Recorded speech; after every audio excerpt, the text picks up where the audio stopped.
So actually, in this course, we will learn about the GPU architecture. So in the previous class, I introduced that the GPUs are very popular recently. That GPUs are used for running parallel applications such as machine learning applications or neural network applications. So is it because the GPU can run many threads concurrently? So actually, if you read the specification of NVIDIA GPUs or AMD GPUs, then you can find that GPUs have many cores. So usually, the server CPUs have many cores, such as Intel Xeon has tens of cores.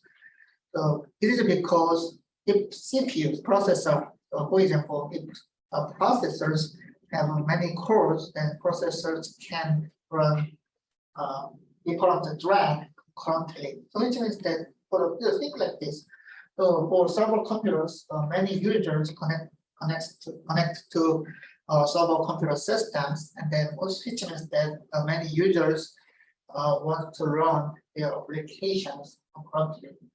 So which means because the server computers have many cores, the server CPUs can run these many threads concurrently. And think about the GPU. So GPU has 1,000 cores. So and does it mean GPU can run 1,000 threads concurrently? I think that it's not.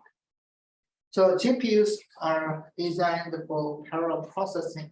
So which actually GPU is designed for graphics applications. And then if you took the image processing or some computer vision course, then you can know that this type of applications, such as the image processing or computer vision applications, require many matrix multiplications.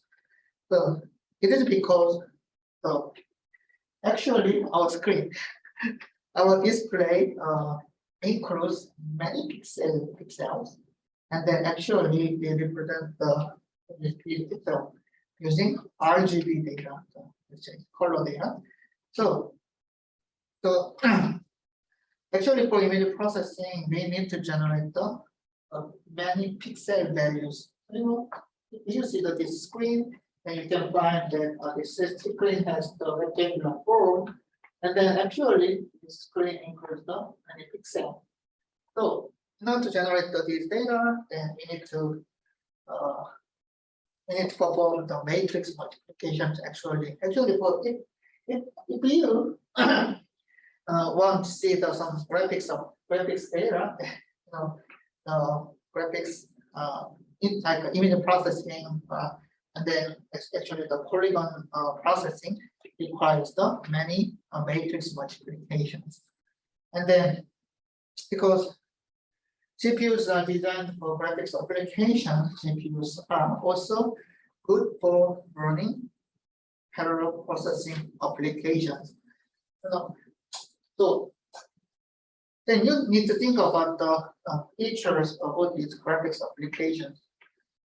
Actually, the graphics applications require many matrix multiplications, but this type of computation do not require frequent control instructions. So what does that mean? The control instruction means that if else or some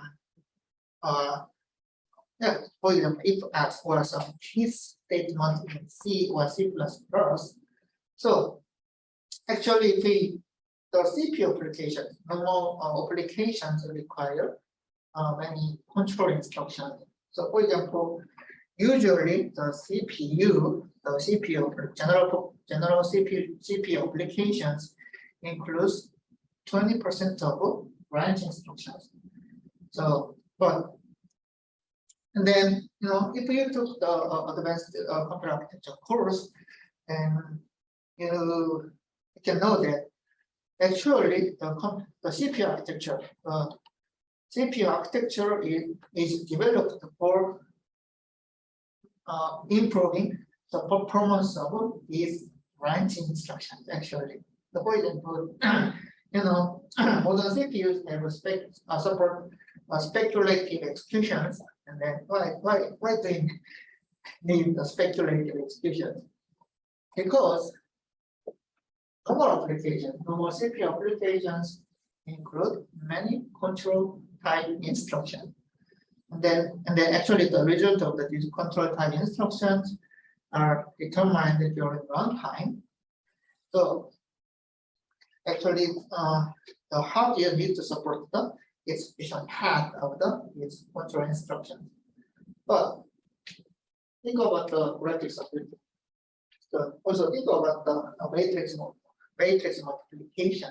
So actually the matrix multiplication does not require many if-else statements, right? Matrix multiplication actually requires many multiplication and add operations. Okay, so GPUs are designed for supporting this type of computation, not control instructions. But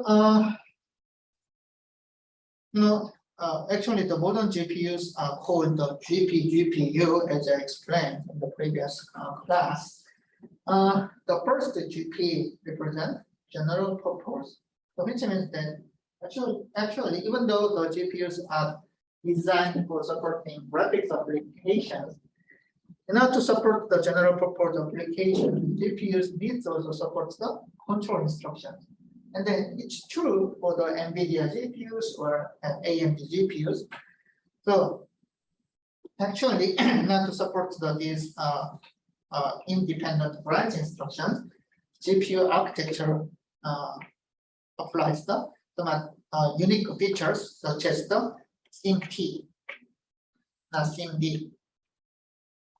So actually, in this class, you will learn about the SIMD architecture of the GPU. Maybe in the next class or 2 weeks later. Okay. So in this time, so actually in the previous class, I briefly introduced about the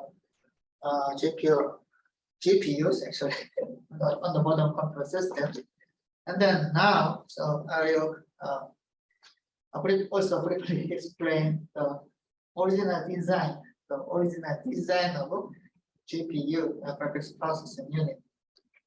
Okay, so let's think about what GPU can do. So, why do this graphics? Found many noises. Actually, it was clean when I made this slide. So think like this. So I said that GPUs are designed for actually graphics applications. So actually, this is the very old generation of game console, right? It's very old game console. And then actually the old GPUs have lower performance. So which means that actually these pixel data generated by GPUs, old GPUs, and then you can find that the pixel is very low, which means that the resolution, the display resolution is very low, so which means the pixel value, actually pixels are very low. So which means that GPU generate these pixel data, but old GPUs have low performance. So actually the old GPUs can generate smaller number of pixel data compared to modern GPUs. So and actually this is the retro level that imitate the old Game Boy, right? So Nintendo Game Boy, right? Okay, but recently, actually, this is the old Mario, and then this is recent until modern Mario. So if you compare this old Mario and then current Mario, you can find this is potential. So which means that you can find we cannot find any dots in this graphics. So which means that the resolution is increased. So which means that with the old GPUs, we can generate very low resolution data, such as the 640 by 320. So recently, modern GPUs can generate the Full HD or 4K image data. Okay. So, but the mechanism is the same. What does that mean? This image is also composed of many pixel data. And actually, the GPUs also generate every pixel data currently.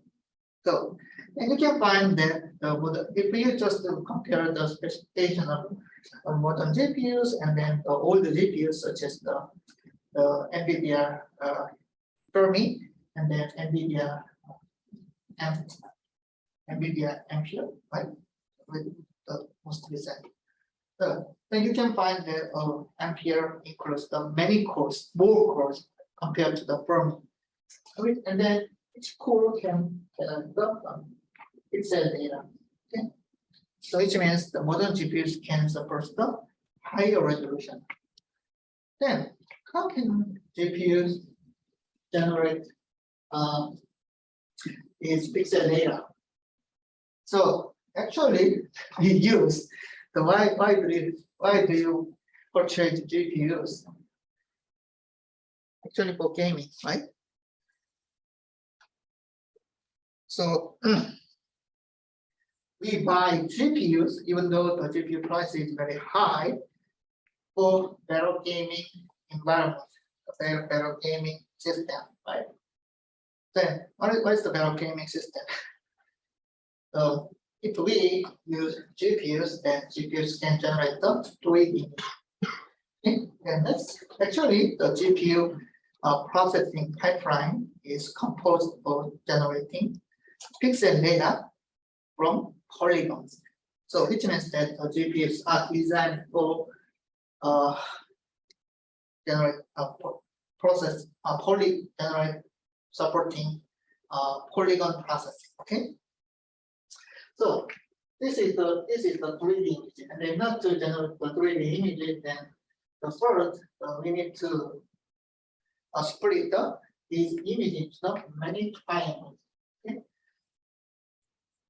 Then, so actually you can compare this image and then also this image. So even though you can find that it's a very smooth image, but if not to generate the 3D images, then you need to generate the many polygons such as so we need to compose the image using many triangles. Okay. So this is the graphics pipeline. So firstly, then we need to generate the polygons, and then the GPU supports the vertex processing, and then rasterization, and then fragment processing, and the rest operation. And then finally, GPUs generate the pixel data, and then this pixel data is stored in the GPU's device memory, which is the GPU's GDDR6 or GDDR5, so it's the GPU's memory. And then actually this memory includes every pixel data, and then this pixel data is displayed on monitor also of this projector. Okay, so first we learned that our 3D images are composed of many polygons. So it's actually the triangles, many triangles. So the first for this polygon, we separator, we split our image into the many triangle forms. And then actually these triangle forms are just a pattern, okay? But you know, we are living digital world, so which means that actually we need to map every pixel to every polygon. So even though this polygon has the triangle forms, we need to map the pixel, every pixel to each polygon. So this processing is called the rasterization. And then this data is very loud, so we need to generate the more good image data. Okay. So and then you know what is the difference between the 2D or 3D images? If we just see the 2D image, the 2D has just two dimensions, so like X and Y. But for the 3D images, then we need to consider the depth, right? So this is closer and this is farther from our eye. It's not true, but because you are seeing the 2D image, but in order to generate the 3D image, then we need to also consider the depth, the image data. So finally, so we need to assign each polygon. So and then when these polygons are assigned, then we need to also consider the front and back. So this means that the depth in polygons. So when these polygons are overlapped, and this triangle is closer to us. So this is the front polygon. And then you can know that this polygon is located on back of polygon. Okay. So we need to organize these polygons and then using this data, then we need to generate the final pixel data. So GPU generates final pixel data. So it's because the polygon is located to the back of this green polygon. Then these pixels are overlapped. So this pixel is located behind the roof. This pixel in this polygon. So GPUs also, so as I mentioned, GPUs are designed supporting graphics application, right? And then actually, GPU supports this graphics pipelining. So if you see this slide, so you can find that the GPU's component that are required for generating pixel data. So if you see that this slide, that you can. So actually, everyone knows that the GPUs are co-processor, not a main processor. Right? So in order to run, actually, in order to use GPUs, we require CPU, right? So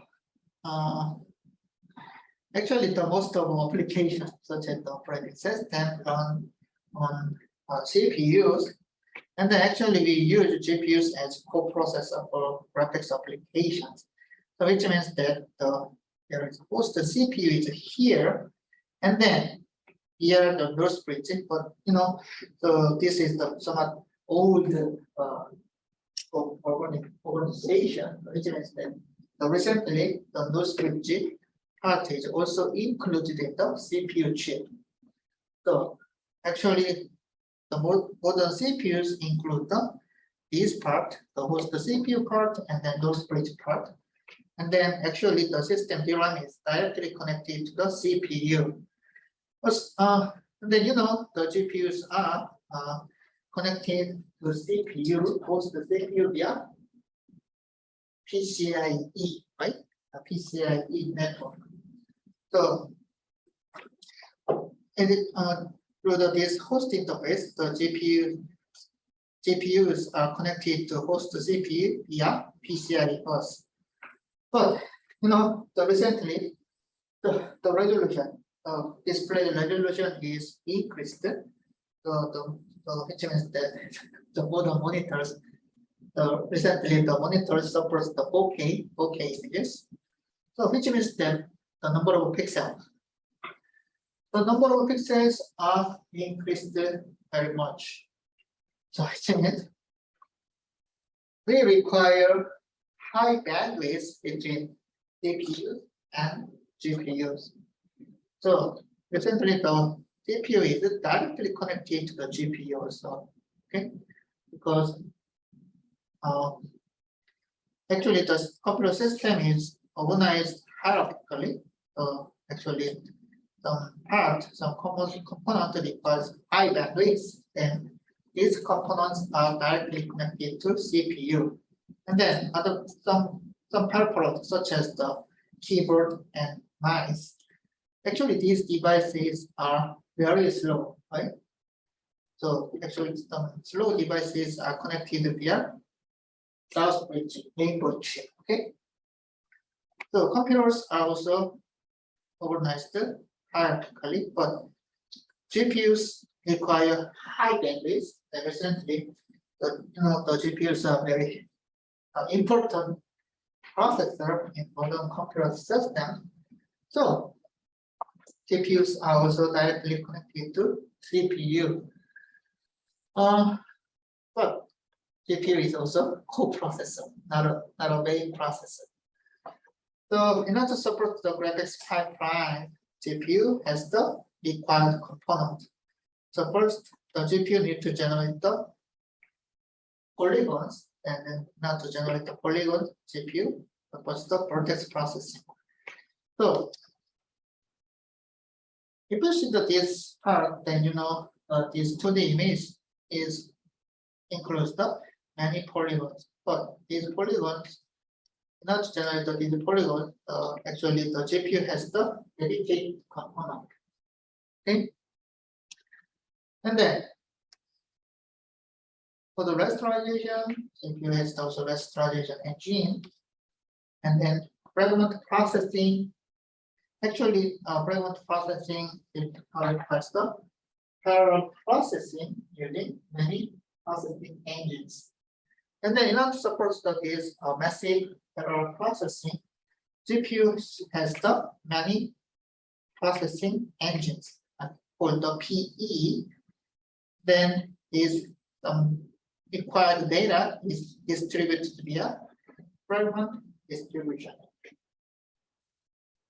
So as you can see, GPU has the many processing engines, and then now to support the rest operation, GPU also supports the rest operation engine, and the two processing engine groups. Okay. Then the 500 pixel data is stored to the RAM. So these are device memories of the GPU, and then this pixel data can be displayed using the display link, such as the HDMI or display port.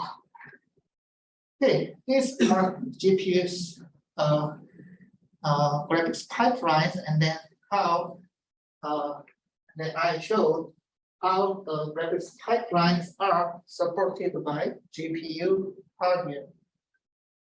So if you see the GPU architecture, this is the original GPU architecture, then you can find that GPU has the dedicated component for these graphics operations, graphics pipelines.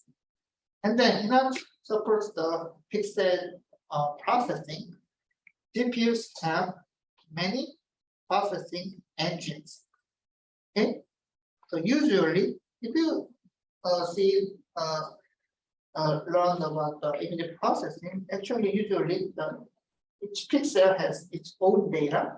Then in order to generate its own data, then you require the matrix multiplication, and then actually each P can compute the multiplication or add operation for each pixel data. Okay, that's why GPU has many processing engines. And then for the this, not to store the pixel data, also not to store some required data from CPU. CPU has also device memory or RAM. Okay, and then so actually original GPU does not have any cache data. Original GPU has only scratch pad memory. So actually the scratch pad memory can be organized by managed by programmers, right? But in order to support the general purpose application, sometimes the data movement needs to be managed by hardware automatically. That's why we use cache hierarchy in CPU, and then it's also same to GPU. And then not to support the general purpose application, if you have cache, and then the data movement for cache data is automatically managed by GPU hardware. So if you see this structure architecture of the GPU, and actually this GPU architecture is different from the CPU architecture, right? The CPU architecture is just CPU has many CPU supports the single thread operations. So and then in order to accelerate the single thread operations, a single core of CPU is very complex, right? The modern CPUs support out-of-board processing or speculative executions. And so this means that the CPU application is so complex. It's so complex. But CPU just supports the pixel operation, like the linear algebra. So they have to support the many pixel operations.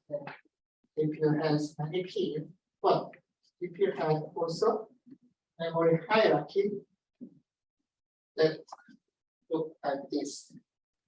Okay, CPU has DRAM and cache. Then actually the original GPU doesn't have any cache, but so nowadays it has cache hierarchy. Yeah, this is the actually the original architecture of GPU, and then you can know that GPUs are designed for supporting graphics pipelines. And then nowadays the GPUs are used for running general purpose application. Okay. This is just the introduction for the original design of GPU. Then let's see why GPUs are. I briefly compare the GPU with the CPU. Okay. So I said the GPUs are very popular recently because because of machine learning applications and then neural network applications. Which means that so actually the neural network applications include many matrix operations. So which means these many matrix operations are very similar to matrix operations of image processing. Something like this. Actually, so recently the convolutional neural networks are very popular. For things like the CNNs, actually the CNN receives some image data, the pixel data, and then some convolutional operation is just pixel data multiplied by weight data. This is just a matrix multiplication. and then using some network and generate the final value. Then also you know that the DNNs, like it's called the deep neural networks, has many layers of CNNs. So which means that the same operations are repeated again and again. That's why the DNNs require very computations, very large amount of computations. And then this type of operation is not good for the CPU architecture. And as I said, this operation is very similar to the processing operations. That's why GPUs are used for running the neural network applications.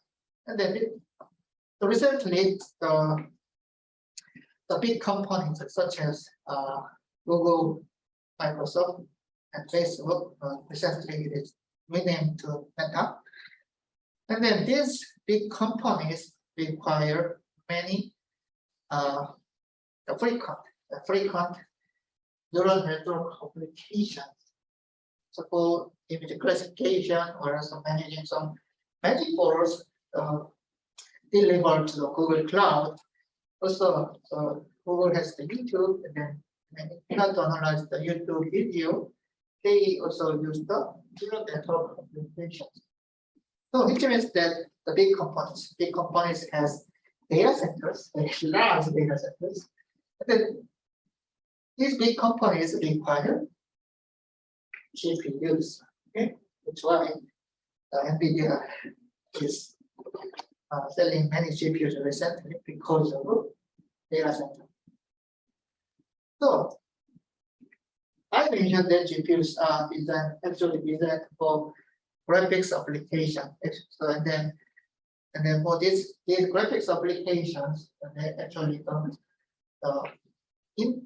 the individual people purchase GPU for their game applications, right? So recently, NVIDIA's this article shows that NVIDIA's data center revenue has surpassed gaming, okay, for the first time. So you can find that this is 2020.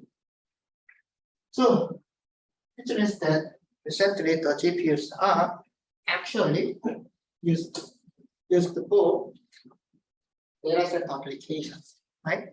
And gaming. So then let's briefly compare the GPU architecture. GPU architecture, actually I mentioned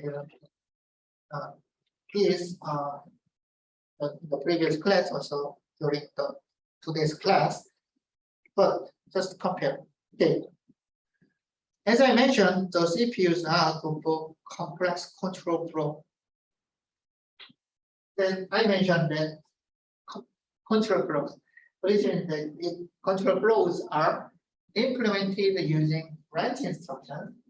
Then in the normal CPU application, we can find 20% of branch instructions, usually. So actually, do you know the basic block? The basic block means that, so the basic block, so actually the first line of the basic block has only the target of the branch, and then also each basic block has only branch instructions, as a jump instruction or branch instruction at the end of the basic block, the last instruction of the basic block. And then inside of the basic block, there is no branch instruction. Also, there is no target of the branch. This is the definition of the basic block. And then, why basic block is important? Why basic block is critical for the performance of CPU? Actually, any processors. You know, let's consider how instructions are executed in CPUs. So actually, the instructions in the basic block, or inside of the basic block, are the first line and then last line. Actually, these instructions can be executed sequentially, so one by one. Which means that if we know, oh, this instruction is executed, and then we can know that the next instruction will be executed surely. And then by organizing these base blocks, then we can also optimize the performance of our applications. And then these optimization techniques can be applied by compilers. Okay? So if the base block size is large, then the performance can be improved. But unfortunately, the basic normal base block size is the 4.5 instructions. So which means that actually the first line is the target of the branch instruction, and then the last line is the other branch instruction. So we can find only 2 to 3 instructions between these two, the first and the last instruction. So and then actually not to increase the performance of the CPU, then we need to handle this situation. The basic block size is very small. So not handle this situation, the CPU supports the speculative execution, right? And then in order to support the speculative execution, the architecture becomes very complex. And then everyone hates complex architectures, right? It's not good for the cost, also it's not good for the energy consumption of the CPU. Even though we can increase the performance, but everyone hates complex architectures. But in order to support the high performance, we need to apply the speculative execution. So CPU, so recently the CPUs are good for complex control flow dominated workflow, normal applications. And then CPUs exploit instruction level parallelism. So which means in order to increase the performance of the CPU, you just increase the concurrent instructions which are being executed in CPU. Okay. Then CPUs can also in order to increase the actually improve the instruction level parallelism. CPU also supports the superscalar, which means that we can execute multiple instructions in the CPU architecture. So CPU just supports for the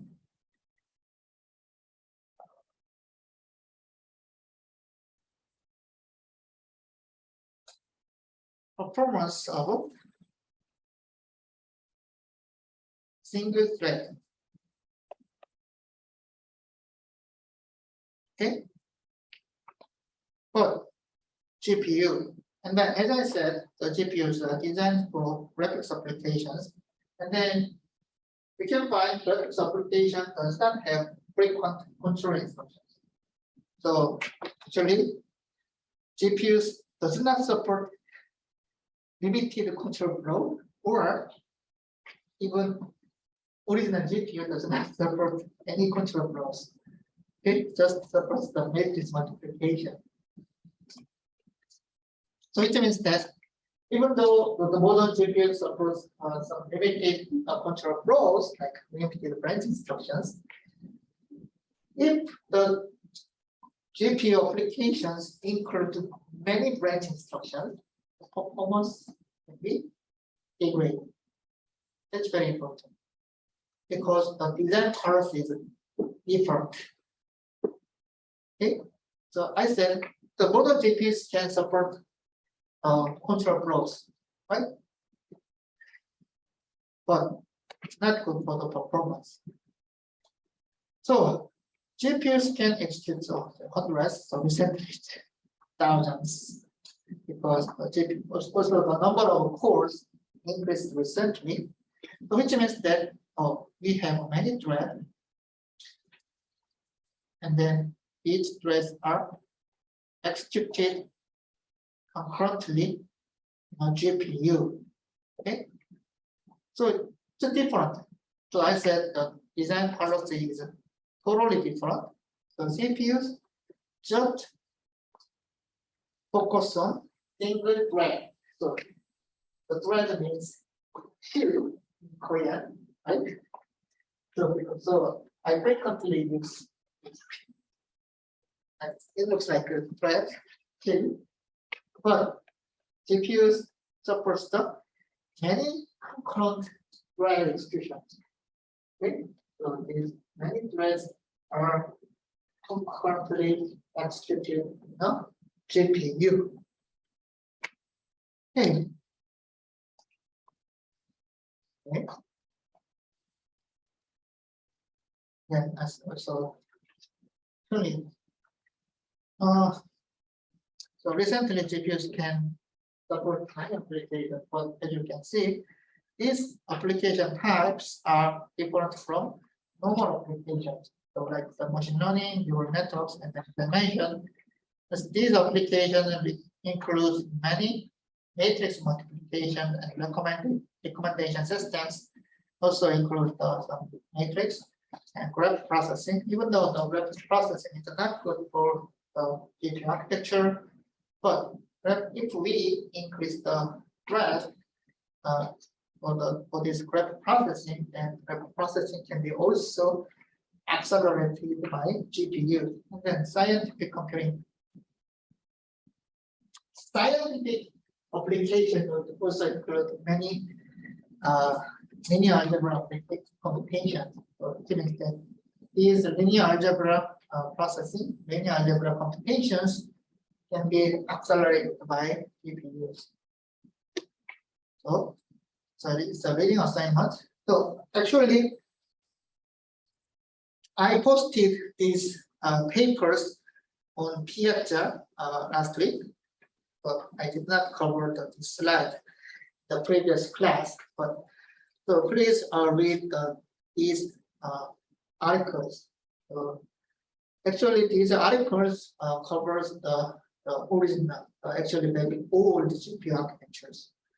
So as you can see, and then the first paper is the name GPUs and the future of parallel computing. Then you know that this article is presented in Micro 2008. It's a 2008. So actually, early 2000, some computer architect focused on the parallel processing capability of GPUs. So they started focusing on parallel computations, parallel computing capability of GPUs in the early 2000s. Actually, around 2005 or 2006, so they focused on the GPUs. And then the Micro 2005, so the paper title is the GeForce 6800. So this is very old GPU, right? They introduced. So actually, he introduced some basic architecture of the original GPU, and then NVIDIA Tesla. So this you can find that the name of this paper is the a unified graphics and computing architecture. So NVIDIA Tesla is a little bit different from commodity GPUs, which means that actually the personal GPUs for personal computing is developed for game applications. But the Tesla is deployed in the server computer systems. Then Tesla supports some general computations. So actually, it was presented in Micro 2008. You can find the initial unified graphics and the general purpose GPU architectures. Okay. Okay, so I briefly introduced about the original design, the original architecture of the GPU. I also introduced the very useful papers for understanding the initial design of the GPUs. Okay, so any questions?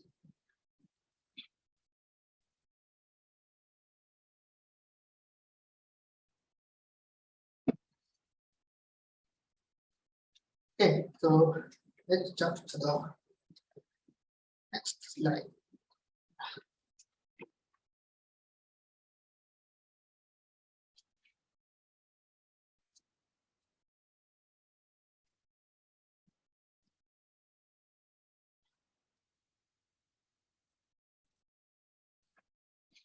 Okay, so before exploring the GPU architecture, GPU's unique architecture, I think you need to know about some background of the process architecture. So actually, we learn from the history, we learn from the past, actually the knowledge of the past.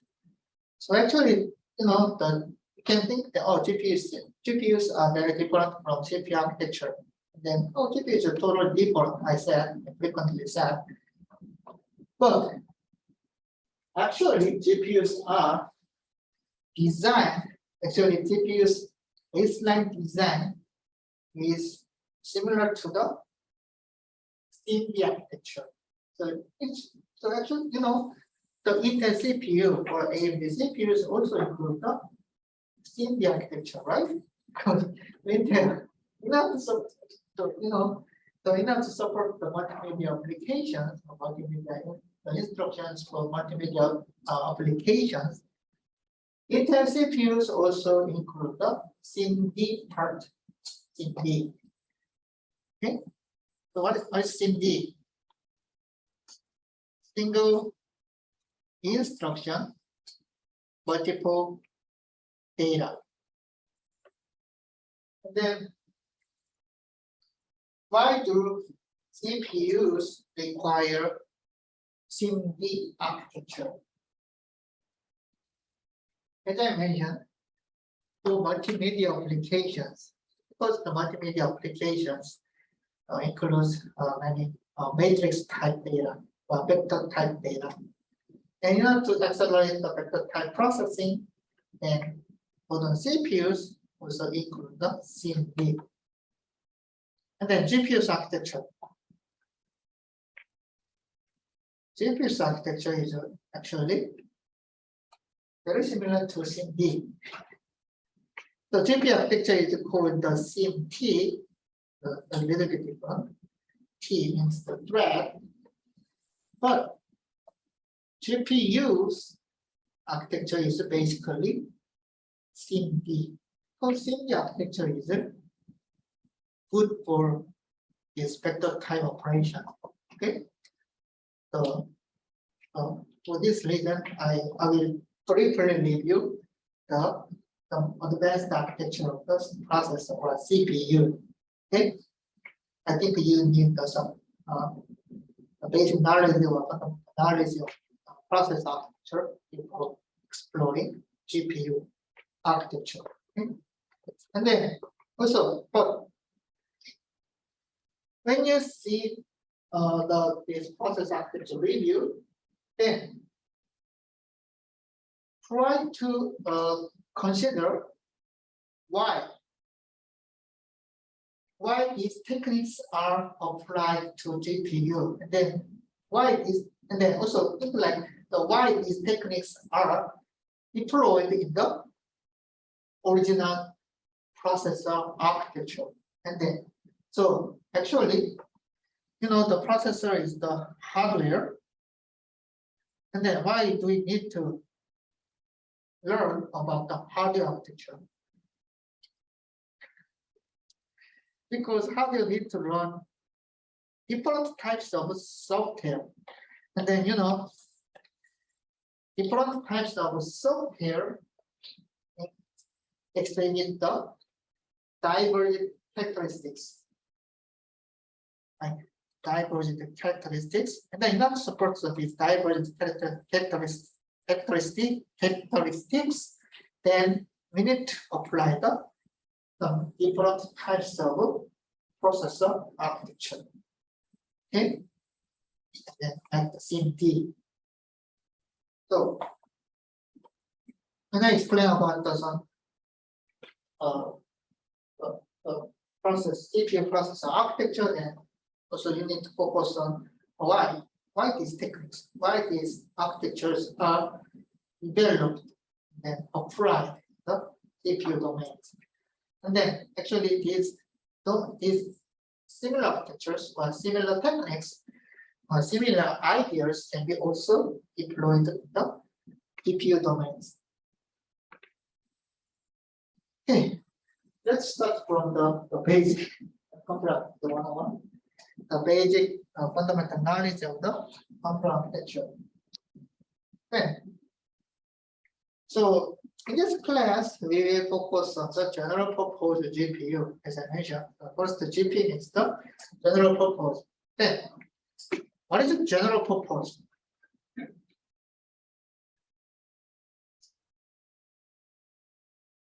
Think like this. So why? So originally, the GPUs are designed for graphics application. So which means actually, when you studied during the undergraduate course, so when you study the undergraduate courses, then I believe you learned about the programming languages, right? But you did not learn about the how to program GPUs, how to generate graphics applications, right? How to use GPUs. Because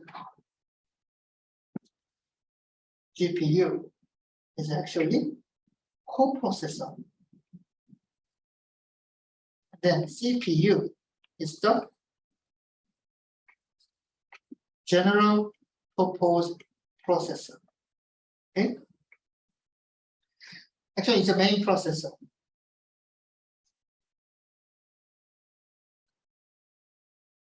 So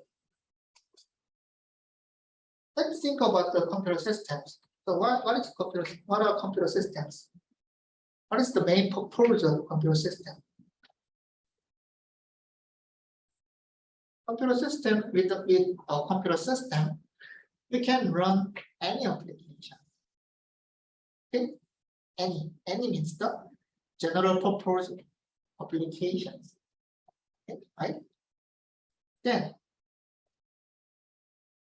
how can you run any applications on CPU? So this is the application. Actually, we write code for making an application using high-level programming languages such as C, C++, Java, Python. These are examples of high-level languages. So, but these high-level languages are very different from the machine code, because machine codes are composed of binary signals, right? So we need the compiler. So, and then actually, compiler generate machine code from high-level language code based on instruction set architecture. Okay. So in order to generate any software, like any applications, then programmers just write a code using the high-level programming language, and that's it. Then we can actually, some people think that this area of the computer science or computer engineering in software, but it's not true. And then actually these softwares need to be compiled to a machine code or assembly code using compiler. And then actually these machine codes are executed by hardware. So which means even though some people think that software is everything of the computer system or computer engineering, but it's not true. Because actually, the software, I frequently say that software engineers play, fantasy world, not a real world, because there are a large gap between the hardware and software. But think like the general purpose. The general purpose means that we can make any application, but we can make any applications using high-level languages. And then these high-level languages, the code written in high-level languages are compiled to assembly code or machine code based on instruction set architecture.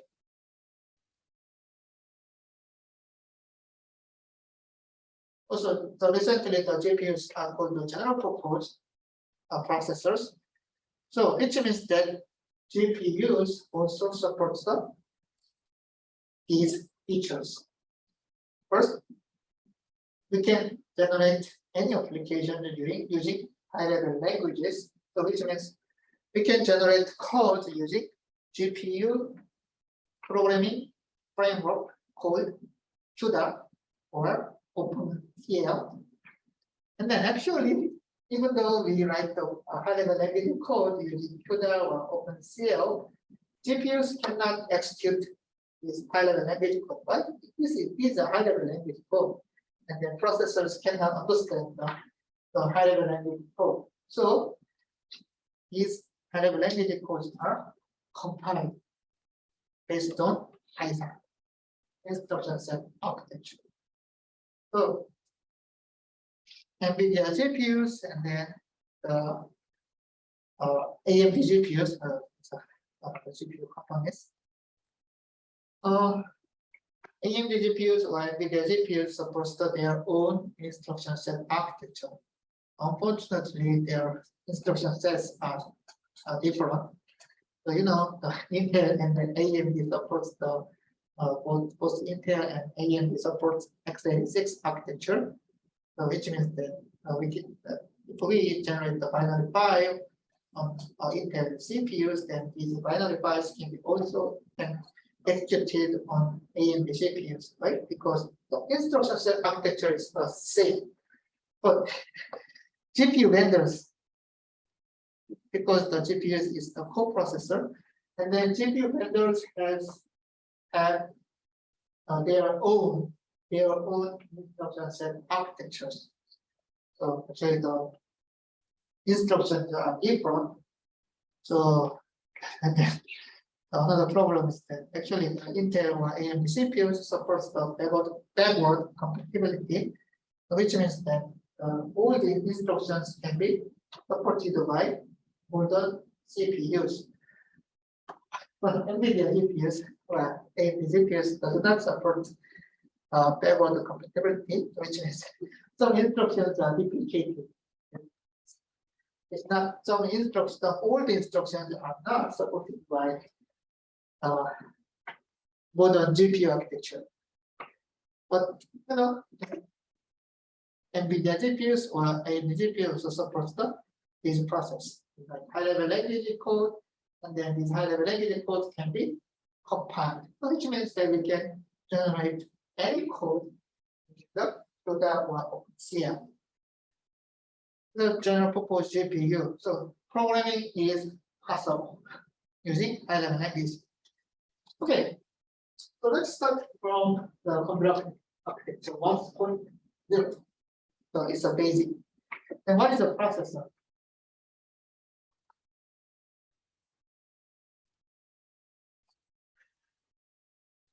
So this slide shows the concept of a processor. Actually, it's very simple. Instructions are given to processor, and then processor generates result based on some rules, and then these rules are defined in instruction set architecture, right? And then based on the instructions and architecture, the processor generates result. Okay. And then these results includes the actually change of states. The difference is, why do we use computer? Why do we use a computer? Data, we have data, and then actually using instructions. So data are processed, and then so we generate the new or updated data. Okay. Then what is the change of states? Data are changing. The concept of processor is very simple. Instructions are given, then processor generates the result, and result is the change of states, which means change of data. You know, the data is stored in memory, so actually processor change the data in memory, right? So if we use the RISC type ISA, then there are several types of instructions, like the arithmetic or logic instruction, data transfer, like load and store and control instruction. And then actually the states are changing. In the instruction set architecture, the result of these instructions define the change of architectural states. Then it includes only the change of data in register files, then change of data in main memory. Right? Instruction set architecture does not consider what the changes in cache. Both the data in cache are managed automatically by hardware. We just only consider the data in register files and main memory. Okay?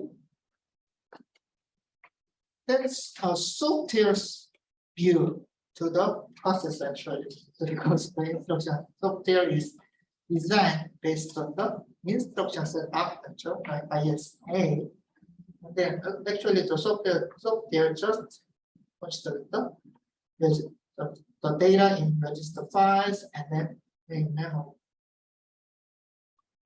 So it's also same to the GPU. GPU supports the several instructions like this type of instruction, like arithmetic logic and data transfer and control instruction. GPUs also, the GPU instructions are defined in a native ISA, such as the NVIDIA PTX. There is the NVIDIA's instructions and architecture for GPUs. And then actually the PTX ISA is very similar to the RISC type ISA. Then GPU has the register file and main memory. And main memory is the device memory in a GPU. And then also, as I showed, GPUs have also cache hierarchy. But this data, the changes in cache hierarchy is not defined in ISA. Okay, GPU ISA define the result of register file and then main memory by instructions. And then this rule, this concept is applied to CPUs and they also present GPUs. Okay. So first, try to understand the basic concept. So compare it to 1.0, the basic concept of the processor. And then based on this concept, then I will explain I will review some basic architecture of the CPU. Okay. Okay. So each 1140, and then let's take a 10-minute break. Okay.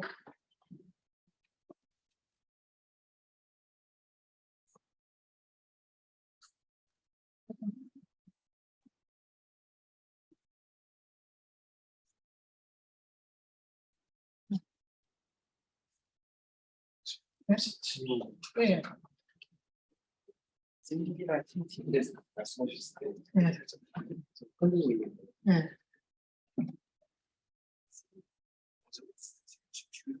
싱글이랑 비슷하다라고 하는 글들을 많이 봤었거든요. 근데 이제 굳이 명확하게 구분을 한다면 이제 네. 싱디가 싱글 인스트럭션이 멀티플 데이터를 처리를 하는 것인데 패러럴하게 처리를 하는 게 아니라 하나하나씩 처리를 하는 걸 얘기하는 거예요. 네, 그렇진 않아요. CD는 그냥 하나의 인스트럭션을 멀티플 데이터를 처리를 하는 구조를 말하는 거고요. 그게 그러니까 벡터 같은 경우에는, 벡터 프로세서 같은 경우에는 이제 하나의 인스트럭션에 벡터 레지스터 파일을 갖고 와서 처리를 하고 각각의 엘리멘트를 그냥 파이프라인 해가지고 시리얼하게 처리를 하게 하는데 뭐 다른 프로세서 같은 경우 그걸 패러럴하게 이제 돌리기도 하고요. 근데 그거를 우리가 굳이 구별을 하지 않아요. 그러니까 CD라는 경우는 그냥 하나의 인스트럭션을 내가 멀티플 데이터, 벨트 타입 데이터를 말하는 거고 처리를 하느냐 안 하느냐 그걸 말하는 거지.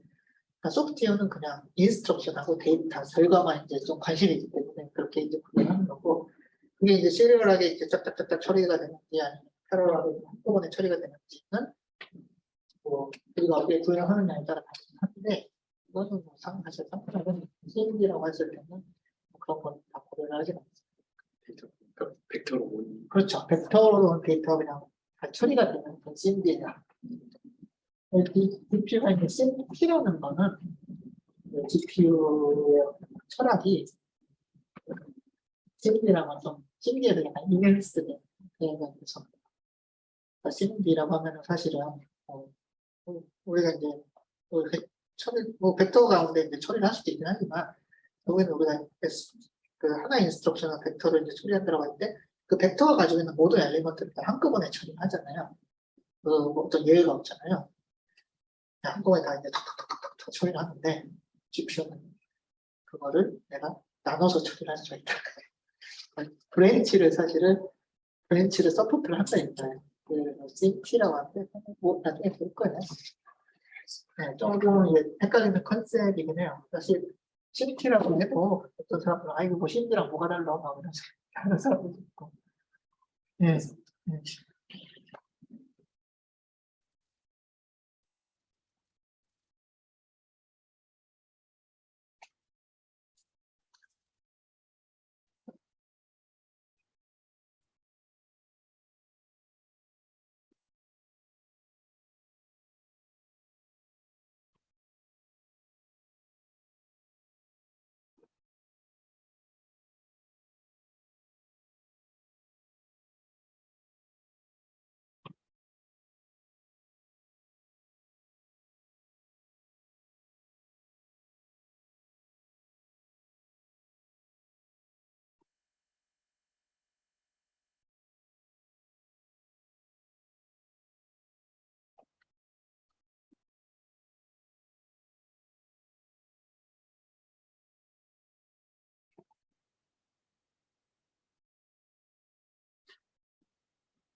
심D 그 구조 방식을 이제 지원해주는 CPU가 있고 없다고 일단 생각을 해도 되겠습니까? CPU가 있고 예를 들어서 이제 아까 말씀하신 대로 어떤 인스트럭션 그 풀에서 어떤 연속된 그 데이터를 처리를 하기 위해서 원래는 이제 분리 데이터가 벡터 데이터에 하나하나 스트레이트 오를 프로젝트에서 근데 이제 그게 아니라 각 데이터에 대해서 똑같은 처리를 할 것이면은 인스트럭션을 이제 복사를 해가지고 강렬적으로 바꿔 돌릴 수 있지 않습니까? 그렇죠. 그거를 이제 지원해주는 게 CMD.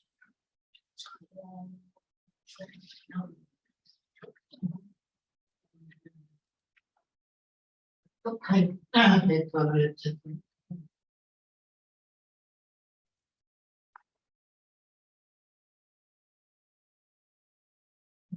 고 아이가 보면 그다음에 우리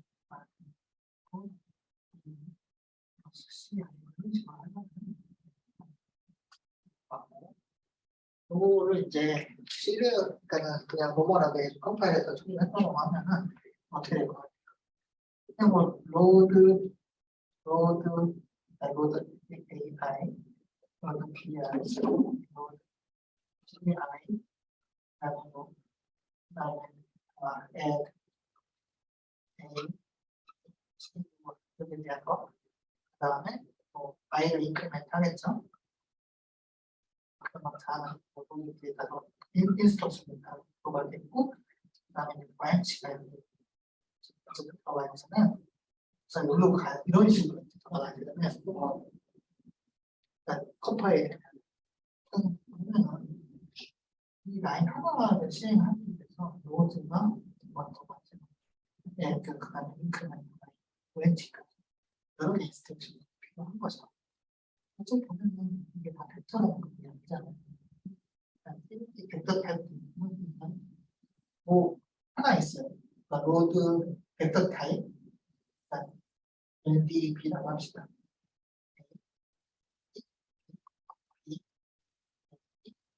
C, add, B, A, E, C 이렇게 되는 거죠.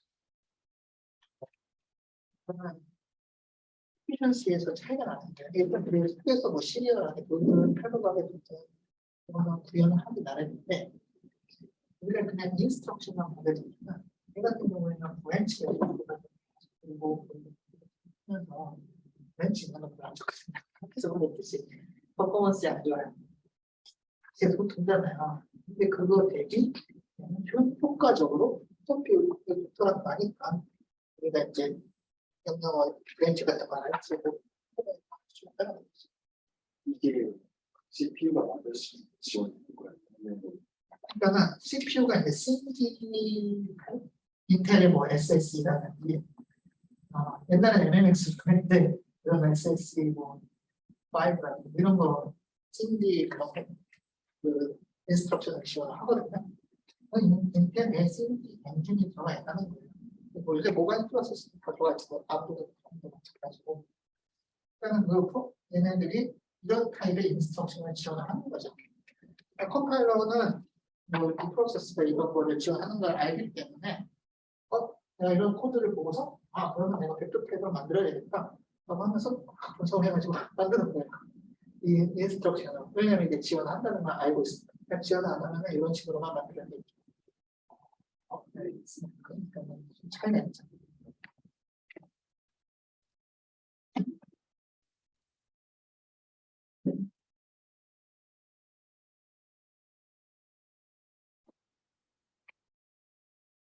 Okay, let's resume the class. So, I'm reviewing the process architecture so that I explained about the basic concept of process architecture. And just remember actually the definition of as a concept of a processor and instruction in the school. And then based on this, we start. I will explain about the basic pipeline architecture. So I believe everyone knows about the pipeline architecture. The pipeline architecture is covered in the undergraduate computer architecture course, and usually we learn about the 5-stage pipeline architecture. So this is the basic architecture of the computer processor. So, and then if you see the title of this slide, you find it just statically scheduled pipeline. Actually, the pipeline architecture is simply called it's a pipeline architecture, but actually the correct name is the statically scheduled pipeline. Even because out of every processor is pipeline processor. Every design has pipelines, right?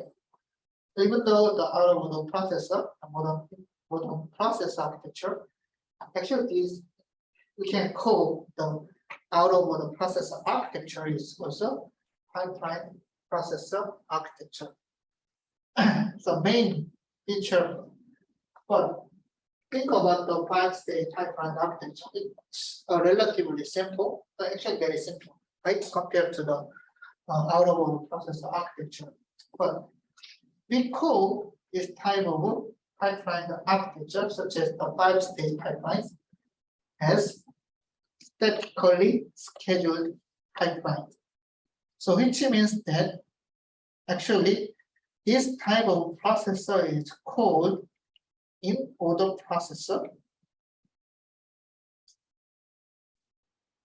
And then in order means that actually in order execution. So we learned that in order to execute an instruction, we require 5 stages, actually 5 tasks, 5 different tasks like the instruction fetch, instruction decoding, execution, then memory. So memory is the execution, and write back. Actually, we have 4 tasks. And then, so in order execution means the execution part. Execution part is performed in order. So that is the in order process architecture. So we firstly I firstly review the in order process architecture at this time. Then next class I will review the out of order process architecture and some advanced process architecture. So and then I believe everyone knows about the 5-stage pipeline. The 5-stage pipelines are composed of both instruction fetch, instruction decoding, execution, memory, write back. Okay, fine. Then why?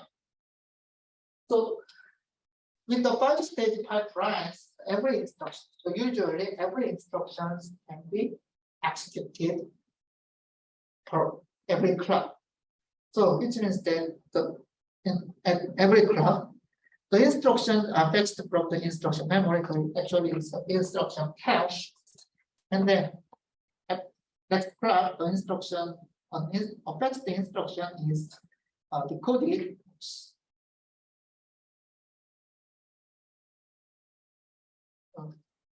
The fetched instruction is decoded here, and then fetched here, and here, and here. So if we just see the architecture of this statically pipeline architecture, then we can think that, oh, at every clock, instruction can be executed. And that's it, no problem. Then why do we need to use complex architecture? Because of hazard. So it's very critical for the performance of a processor. So, and then everyone knows, I believe everyone knows the 3 types of hazard. It's structure hazard, data hazard, and control hazard, right? So what is the meaning of hazard? The meaning of hazard is clock cycles are wasted. Just clock cycles are wasted. So if there is no hazard, this processor can execute every instruction at every clock cycle. So CPI is clock per instruction is 1, and then it's okay. Okay. And also, if we make the more stages, so which means that we can reduce the critical path of each stage, and we can increase the clock frequency. If there is no hazard, we can also easily increase the performance. Of course, if we reduce the clock period at T, then we can reduce the execution time. Okay. The problem is hazard. But actually, we need to focus on the data hazard. So actually, the data hazard is caused by data dependencies observed in an application. So we frequently write the code like this: A equal 1, B equal 2, C equal A plus B. Okay, so which means that this instruction requires the result from former instructions. So the data has dependencies between former data and then the later data. Okay. And then because of the data dependencies, some data, this instruction, the execution of this instruction is influenced by result of former instruction. So which means that if the required data is not ready in a processor, then this instruction cannot be executed. If this instruction cannot be executed, then a processor wastes clock cycles. Okay, so this is the data dependency. We cannot handle these data dependencies because the data dependencies are caused by programmers, right? And then everyone thinks like this, right? Why do we? How can you handle data? So when you write the code, the first thing the data is we declare a certain variables, and then declared variables are used by next statement of the code, right? And it's very natural. It's obvious. So actually we cannot avoid these data hazard and data dependencies. And then data dependencies are frequently observed in normal applications. We cannot avoid this.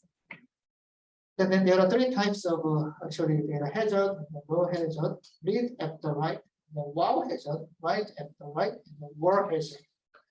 Okay, and then it's very important.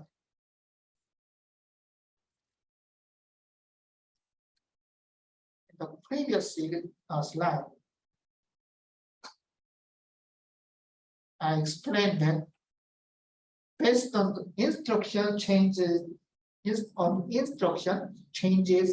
data in register files and main memory. Okay, so which means that instruction can change the destination. The destination of one instruction can be register files or main memory. The data in register files and data in main memory. So when we consider data dependencies, we need to consider the data in register file and data in main memory. So actually, when we consider the data dependencies, we need to consider also data handled by alpha.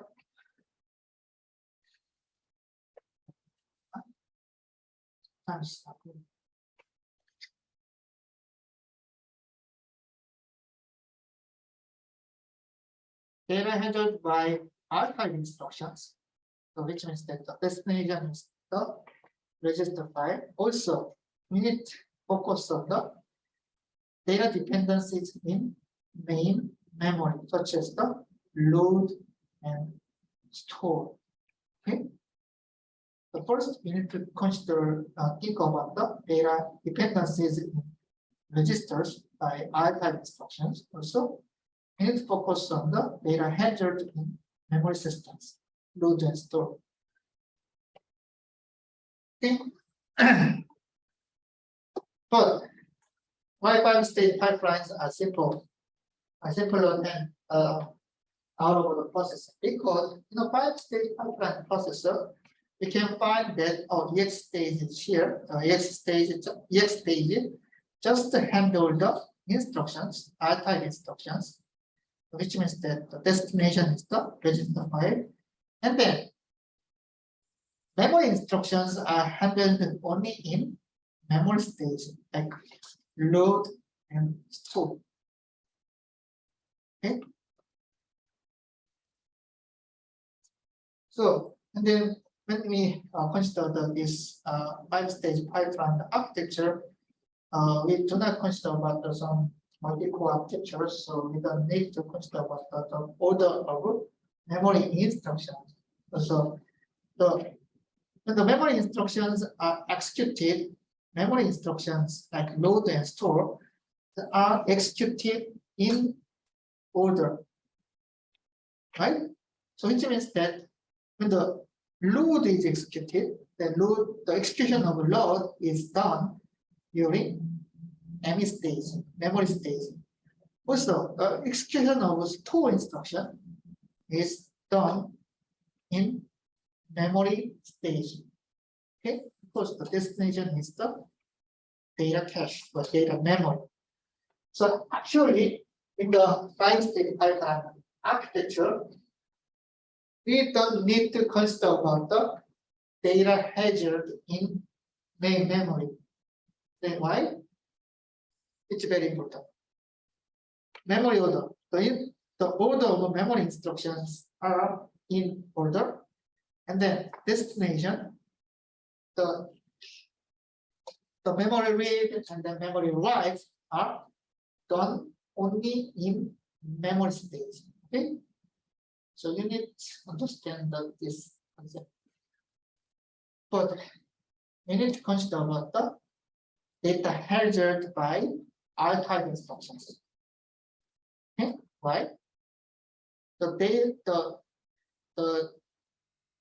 is read from register file in ID stage, and data is written in write stage. So which means that the read stage and the data write stage are different, so separate. And then the data write is later than the data read. So we need to consider the data dependencies in register file. Okay, that's why the 5-stage pipeline, the 5 stage actually statically controlled pipeline architecture is simple. Don't need to consider what the memory, it hazard in memory. Okay, so but just remember that it's very important. And if we need to both consider the hazard in the actual data dependency. Sorry, data dependencies in register file and the main memory. Why? The control architecture is it's very tricky because of the data dependencies in memory and register file. Okay. Then you don't need to consider about the memory part. And then structure hazard. Okay, so structure hazard is caused by lack of available resources. But in the and then actually 5-stage pipeline architecture have separated instruction cache and then data cache. Also, the register file has the multiple ports, for the read port, read registers, and so on. One port for the write register, because usually the instruction looks like this: R1, R2, R3, and then this is the destination register, and this is the RS1 and RS2, two source registers. So when an R5 instruction is executed, actually these R5 instructions require one write and then two read. Usually, it's a RISC type instruction. So that's why the register file has two read ports and then one write port. Okay. So actually, we don't find any structure hazard in the simple 5-stage pipeline architecture. Okay, but let us assume that we need to support the add R1, R2, R3, and R4. The three operands are required from register file. So which means we need to read the three data from three registers. And then if the register file has only two read ports, then we need to consume one more cycles for reading data from register file, right? It's a kind of structure hazard, but RISC type instructions are organized and then it's simple. And actually, the I type of RISC type instruction supports the only one type of I type instruction. So 2 is and 1 write. Okay, so we cannot support like A equal B plus C plus D. So using the RISC type instruction, we require 2 instructions to implement this statement. And then control hazard. The control hazards are also critical for the performance because, as I mentioned, control hazards are caused by control instructions like branch, jump instructions, and then exceptions. But when these instructions are executed, and which are taken, and we jump to the target of the branch instruction or jump target of the conditional branch instruction, then the cycles are wasted. Okay, and then we cannot avoid this waste of cycles. So cycles are wasted because of control flows. Okay. We learned some techniques that can handle data hazards, which means they can reduce the performance degradation by data hazard. So for example, the 5-stage pipeline architecture. So we need only focus on low hazard, right? And then not to handle this data dependencies by low hazard data dependencies by read and write. So then the 5-stage pipeline supports the data forwarding. Okay. So it is because actually the execution is done after the this EX stage, right? So actually processor has results data, but this result data is stored at the practical stage. So if even though our processor has result data, we cannot find this result in register file, right? So actually this result, if a processor has result data, this result can be forwarded to the required part. This is the concept of data forwarding. Okay, the 5 stages pipeline architecture support the data forwarding. Okay, and then it's very simple. Okay, but in order to support the data forwarding, then we require forwarding unit. Okay, some connections between pipeline registers to the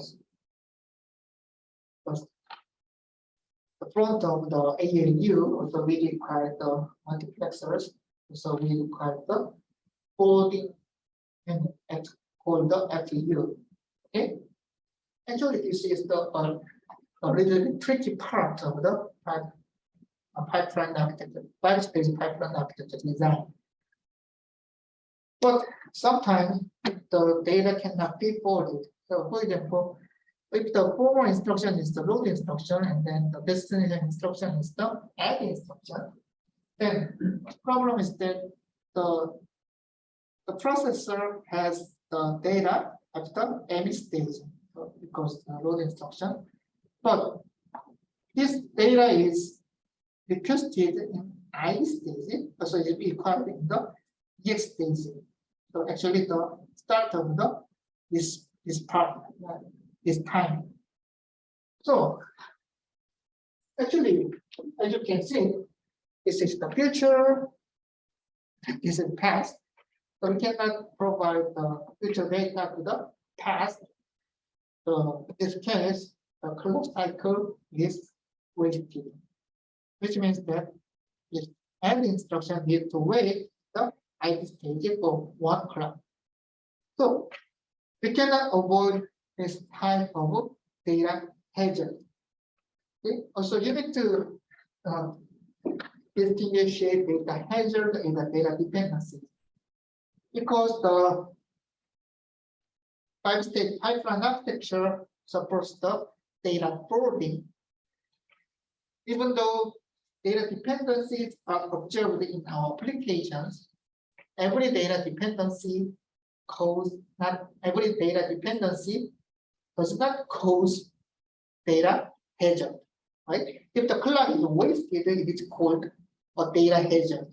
But if the data dependencies can be handled by data forwarding, and the clock is not wasted, so it's not called as data hazard. Okay. Actually, we need to distinguish data hazard and data dependency. So we can handle data dependencies using the forwarding unit, but how about the control hazard? Actually, the control hazards clock cycles are wasted by taken branch. Right? In a 5-stage pipeline architecture, we assume that every instruction is executed from top to bottom sequentially.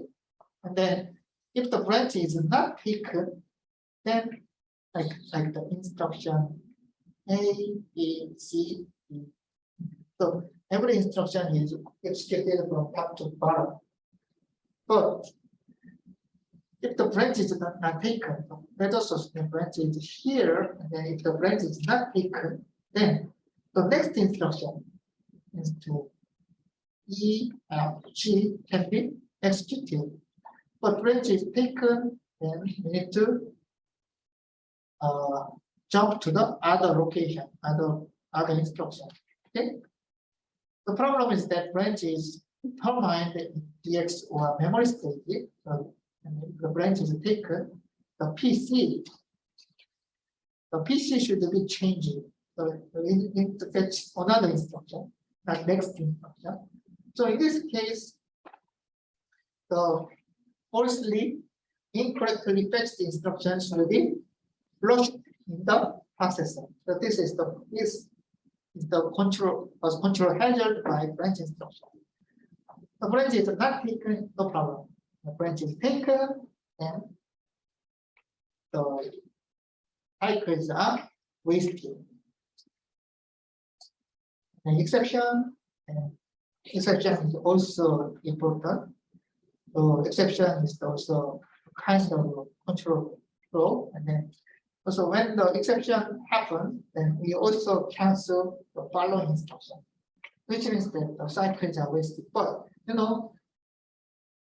exception is not critical for the performance. So sometimes the performance can be influenced by exceptions such as the keystroke, but usually exceptions are not critical for the performance. Think like this. The meaning of exception is an exception, right? It's not normal case. It's not a normal case. So because the exceptions happen infrequently, so even though the class cycles are wasted, but we don't need to consider about the wasted class cycles by exceptions. But important thing, the critical thing about the exception is that we need to support the precise exception. Okay? The exceptions should be handled in order. That's very important. Okay, but we don't need to consider about the performance impact by exceptions.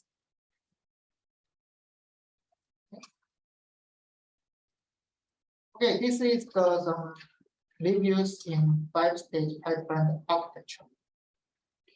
Okay, and then so architecture is changed. So actually, when we learned about the 5-stage pipeline architecture, then we assume that execution stage has only occupy only one stage. So which means that execution can be done in one clock. It can be true for the integer instructions, but for the floating point instructions, the floating point number systems are very much more complex than the integer type operations. So usually floating point type instructions require more cycles.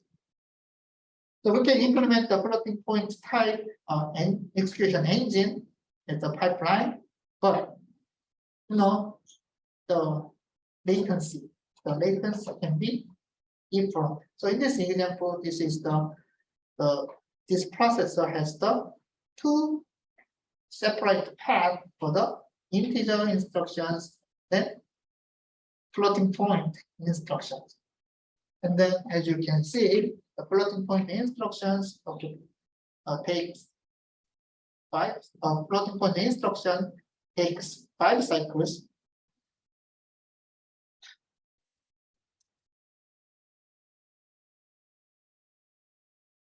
So 5 cycles, not just.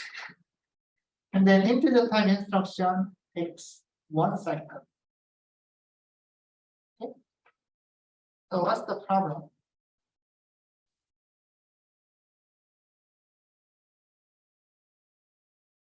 It can be out of order execution completion. So actually, this simple 5-stage pipeline architecture, every instruction completed in order. It's very important because if the instruction is completed in order, we can also support the precise exception very easily. Okay, but in this pipeline architecture, the latency of the floating point instruction is 5 cycles. So which the problem is that the instruction can complete out of order. That's another problem. So out of order completion.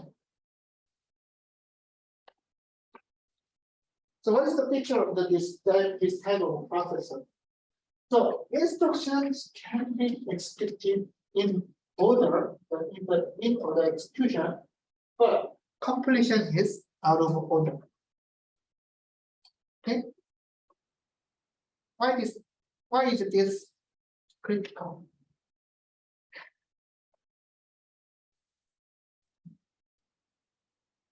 Okay, consider another data dependencies, such as also another data hazards like the wall hazard, wall hazard. Actually, low hazard is the true data hazard because we frequently find this type of data dependency like the read and write. Okay, so actually write and read. Okay, the first the data is written and then by the next instruction the data is read. But how about the wow hazard? So write after write. Like the instruction A is like something like that. So like the add R1 and then load R1. So different instructions try to write the data to the same location, like register file. But because of the out of order completion, the timing of write back can be changed by instructions. So in this example, we first need to complete write back of this add instruction, and then we need to complete the write back of the following load instruction. But sometimes if the completion is out of order, then this write back, the order of write back can be changed. That's why we need to focus on the another type of hazard, the out of order completion. Actually, we cannot avoid this because some instructions take more cycles than the instruction. Actually, if any question about this memory operation, we assume that the memory instruction consume one cycle, but it's not true. No? So actually, in this type of architecture, we need to consider the different type of hazard. Okay? So like this. Also, we also consider the structure hazard. Okay? Because so in this 5-stage pipeline architecture, the write back is the in order, so which means that the write back to the register file is the orderly perform the orderly, but because the completion is different at the same cycle, the write back can be requested at the same cycle. In this case, we need to also consider the structure hazard. The structure hazard should be detected then, and in this case should be also avoided. That's why this type of processor, so speculative architecture is getting more complex. Okay. Also, structure hazard and then data hazard, as I mentioned, we need to also consider the data hazard like this. So as you can see, this is the add instruction and then the destination F2. Then this is the floating point type add instruction. It's a double precision. It handles the double precision floating point number. And then the next instruction is the load instruction. This is the memory type instruction, even though it handles the floating point type data. So you can find that the destination F2, because of the out of completion, the LD can be completed prior to add instruction. That's the problem. We need to consider is hazard to the out of order completion pipeline out of the completion. Just typically control the pipelines, but even the only change is that this process supports the floating point instruction. Then the program's latency is different, and because of this different latencies, then we need to consider different hazard. So why do I explain this? So actually we do not cover the GPU architecture yet, but actually the GPU architecture, the main architecture of the GPU is similar to the statically controlled pipeline architecture. So I mentioned that CPU architecture is very complex. The modern CPUs support out of order execution, out of order processing, and then speculative execution to increase the performance of a single thread. But when I explain about the GPU architecture and GPU supports the many thread with the simple core. The simple core, so you need to focus on the simple core. The benefit of a simple core is that it's simple, so the manufacturing cost is also low, but another big benefit is the low power. Low power design. The power consumption is low. So that's why actually sometimes you can see some performance per watt. And NVIDIA also advertised that GPUs has higher performance per watt. So that is the performance per consumed power. Okay, so which means that the GPUs is the power hungry device, right? So when you add the GPU card and GPU consume much power, so which means that we need to change the power supply, right? But the performance per watt is lower than the CPU. It is because GPUs each core, actually GPU does not support a complex control. GPU's processor structure is similar to the statically controlled pipeline. Like this. Actually, this is very similar to the GPU's pipeline control.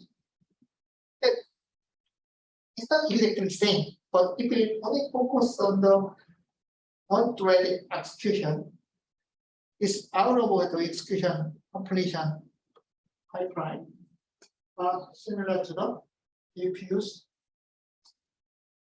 core architecture. Okay, so I hope you can understand some issues in this out of order execution compilation. So it is because the GPUs also supports the different types of instructions such as integer and floating point, word, store instructions. Okay. So when the GPU core is designed, then it also consider these issues. Wow hazard and war hazard. But also GPU also avoid some waste of cycles using other techniques. The multi-threading. Okay, structure and data hazard.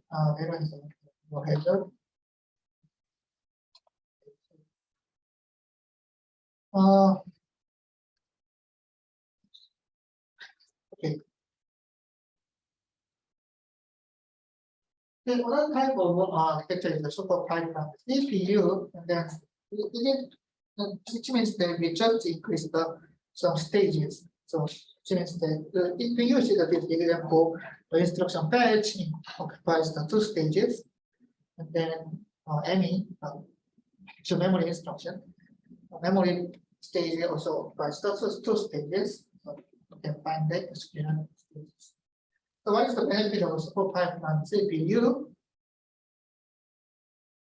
The benefit is that we can cut down the critical path of each stage, which means that we can increase the clock frequency. That is the benefit of a super pipeline CPU. And what is the disadvantage?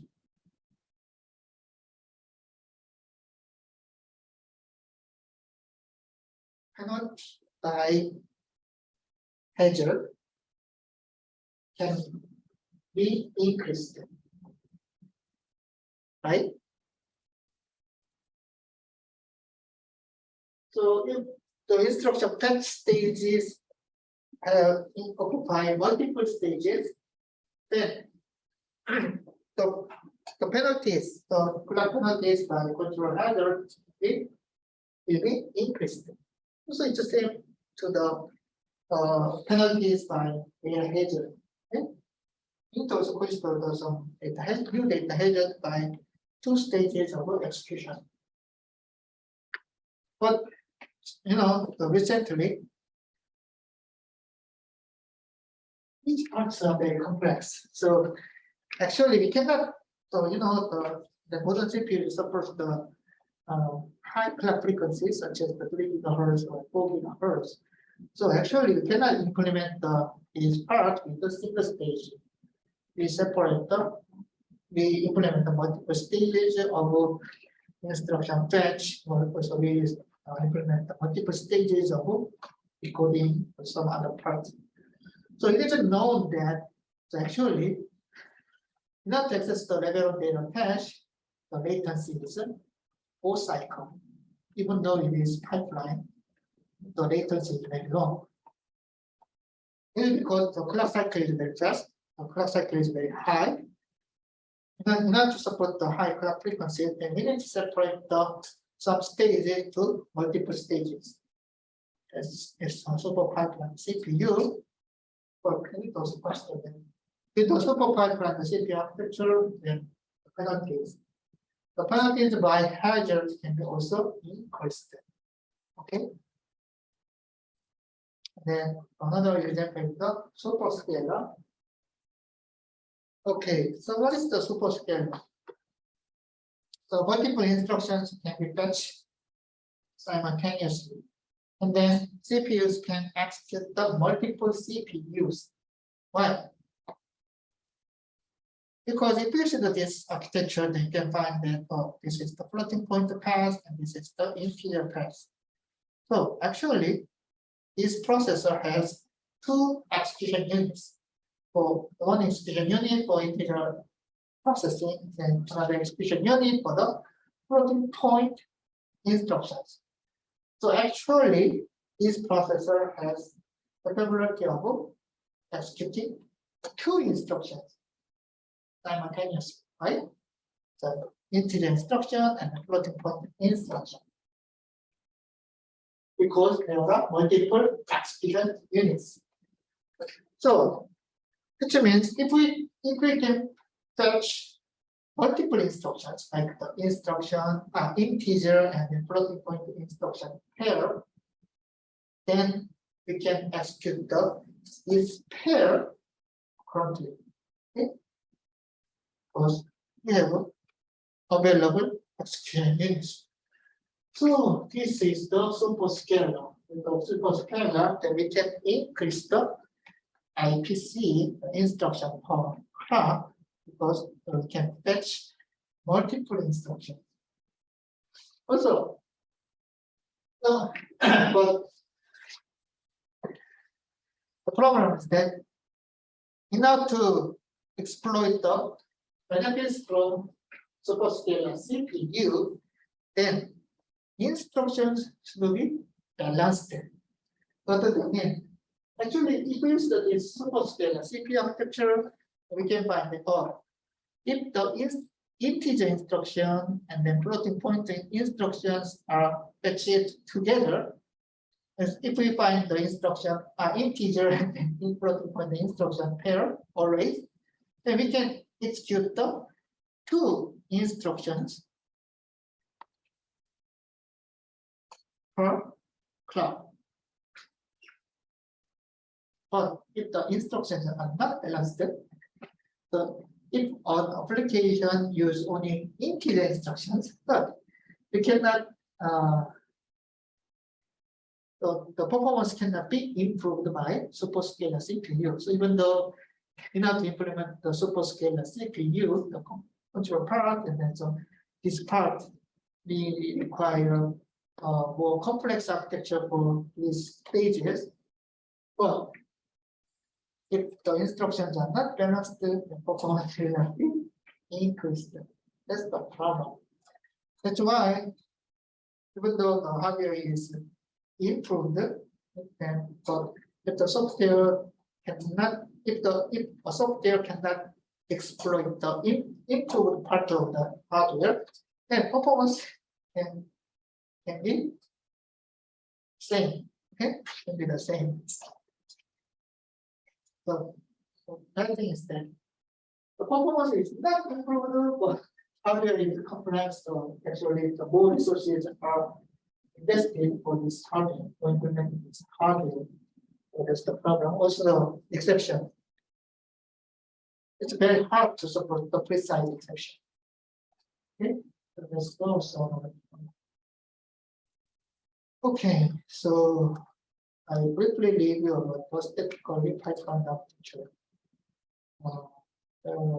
Actually, we start from the 5-stage pipeline architecture. You know, 5-stage pipeline it's rather simple, but actually very simple. But in order to implement the real process architecture, then we need to consider the more different type of data dependencies out of the completion. So actually, not increase the performance, and we also need to consider the super pipeline CPU, super pipeline architecture, and then the superscalar CPU. So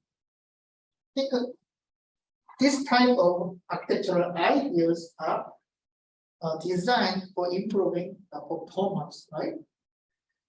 And then actually these efforts are also included in the GPU architecture to improve the performance also. But actually, you need to consider some issues in the statically pipeline architecture, because as I mentioned, the GPU architecture use the simple pipeline architecture. So it's just different from the modern CPUs. Okay, try to understand some issues with architectures and which part can be improved and which part can be issued. Okay, so I'll stop here. Any questions?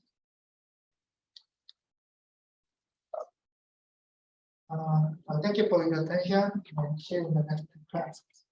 Thank you guys.